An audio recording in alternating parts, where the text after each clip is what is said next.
छत्रपती संभाजीराजांचा विजय असो. छत्रपती संभाजीराजांचा विजय असो. जय भवानी, जय शिवाजी, जय भवानी, जय शिवाजी. स्वराज्य पक्षाचा विजय असो. स्वराज्य पक्षाचा विजय असो. आपलं राज्य जय स्वराज्य, आपलं राज्य जय स्वराज्य. छत्रपति संभाजीराजे तुम आगे बढ़ो, हम तुम्हारे साथ हैं. छत्रपति संभाजीराजे तुम आगे बढ़ो, हम तुम्हारे साथ हैं. राज्य में शोर है, राज्य में शोर है, राज्य में शोर है. छत्रपति संभाजीराजे तुम आगे बढ़ो, हम तुम्हारे साथ हैं. जय जिजाऊ, जय शिवराय. छत्रपति शिवाजी महाराज की जय.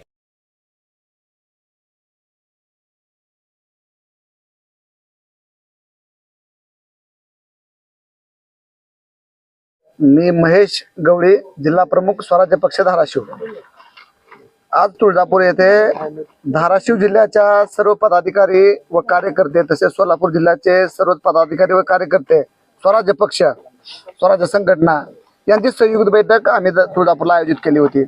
त्यामागचं कारण भविष्यात येणाऱ्या स्वराज्य संस्थांच्या निवडणुका आणि पक्षामध्ये असलेली मरगळ, मागच्या विधानसभेच्या निवडणुकीनंतर आलेली मरगळ, या अनुषंगाने आजची बैठक आयोजित केली होती.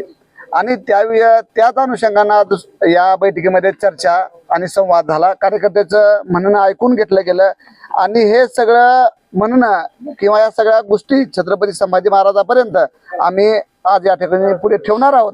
आणि भविष्यामध्ये येणाऱ्या निवडणुकीला जर छत्रपतींनी आम्हाला सांगितलं की बाबा ह्या निवडणुका स्वराज्य पक्ष लढवेल तर नक्कीच सांगतील त्या ठिकाणी आम्ही आमचे उमेदवार देऊ.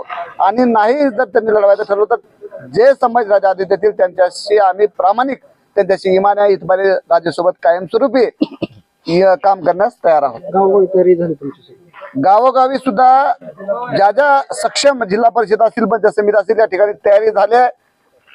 कार्यकर्ते पदाधिकारी पूर्वीपासूनच कुठलं तर एक गावागावातली ही निवडणूक असते आणि प्रत्येकाला इच्छा आकांक्षा असते. त्याप्रमाणे प्रत्येक गावातला आमचा पदाधिकारी कामाला लागलेला होता पूर्वीपासूनच आणि तो तयार आहे. फक्त राजांच्या आदेशाची आम्ही वाट पाहतोय. स्थानिक स्वराज्य संस्थांच्या निवडणुकीच्या तोंडावरती आज सोलापूर आणि धाराशिव जिल्ह्याच्या माध्यमातून आज या ठिकाणी बैठक पार पडली. बैठकीच्या माध्यमातून छत्रपती संभाजीराजे यांनी ज्या वेळेला विधानसभेच्या अगोदरच्या कालखंडामध्ये 5-7 वर्षापूर्वी संभाजीराजेंची जी लोकप्रियता होती, हजारो लोक, लाखो लोक संभाजीराजांवरती प्रचंड मोठे प्रेम करतो. तसं महाराष्ट्र आणि महाराष्ट्रातला परिसर संपूर्ण छत्रपती शिवाजी महाराज आणि संभाजी महाराजांच्या, शाहू महाराजांच्या रक्ताच्या विचाराच्या वारसावरती प्रेम करतोय. तसं आमचं सुद्धा संभाजीराजांवर प्रेम आहे. आम्ही कुठं सोडून जाणार नाही. पण ही संभाजीराजांची लोकप्रियता पाहून RSSनं किंवा आणखी कोणीतरी या आमच्या संभाजीराजांच्या सोबत एक प्लांट केलेला माणूस, तो म्हणजे धनंजय जाधव, हा प्लांट केला गेला, ज्यांच्या माध्यमातून संभाजीराजा आणि आमच्या सोबत आमच्या सर्व मावळ्यांची सर्व जी मुवमेंट होती, जी आंदोलन होती, सगळी भरकटली गेली. एकटाच फक्त त्यामध्ये नीट झाला. जेवढी तत्परता त्यांच्या पुण्यामध्ये नगरसेवक होण्यासाठी, पत्नीला नगरसेवक करण्यासाठी जीव तत्परता दाखवली, 8-10 कोटी रुपयाचा चुराडा जो मधल्या कालखंडामध्ये केला, तेवढी तत्परता जर का स्वराज्य वाढण्यासाठी केली असती तर आमचे 15 ते 20 आमदार साहेब या ठिकाणी दिसले असते. त्यामुळे हे सर्व जे पाप आहे, संभाजीराजेंना बदनाम करायचं, संभाजीराजेंची लोकप्रियता कमी करण्यासाठी ही भाजपची बी टीम आहे हे दाखवण्यापर्यंत हे सर्व कृत्य एका माणसाने केलंय, ज्याचं नाव आहे धनंजय जाधव. त्यामुळं हा बुटातला सराटा काढल्याशिवाय स्वराज्याची भरभराट होणार नाही, असे आमचं स्पष्ट मत आहे.